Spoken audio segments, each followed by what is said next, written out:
AutoCAD দিয়ে একটা box draw করা হয়েছে। আমরা এই বক্সটাকে প্রত্যেকটা অংশে খণ্ড খণ্ড অংশে বিভক্ত করতে চাচ্ছি। সেটা কিভাবে করব? বিও লেখে এন্টার, কি লেখে এন্টার, বিও লেখে এন্টার। তারপরে আমরা এখান থেকে দেখেন পিক পয়েন্ট, জাস্ট এখানে একটা ক্লিক করবেন, এখানে একটা প্রত্যেকটা অংশ যতগুলো আলাদা করবেন জাস্ট ক্লিক করবেন, একটা করে ক্লিক করে এন্টার দিবেন। এন্টার দেওয়ার পর আমাদের যে কাজটা করতে হবে দেখেন, এখানে ক্লিক করব, এম লেখে এন্টার, মুভ করে দিচ্ছে, জাস্ট ক্লিক। একইভাবে দেখেন এটা প্রত্যেকটা অংশই কিন্তু ক্লিক হয়ে যায়, দেখেন আলাদাভাবে এফ8 দিচ্ছে, আলাদাভাবে হয়ে যাবে। এটা হলো বাউন্ডারি ওয়ালের কাজটা, ঠিক আছে?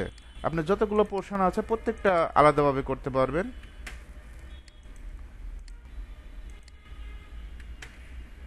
অনেক সময় আমার কাজের ক্ষেত্রে এই ধরনের পোর্শন কিন্তু প্রয়োজন হয়, প্রত্যেকটা অংশ আলাদা করা।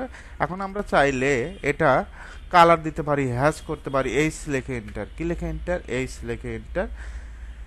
এরকম একটা ইন্টারফেস আসবে। আমরা যদি সলিড দেই এখানে সলিড কালার হবে, দেখেন সলিড কালার হবে। আমরা যদি হ্যাশ করে দেই হ্যাশও করে দিতে পারবো, এইচ লেখে এন্টার।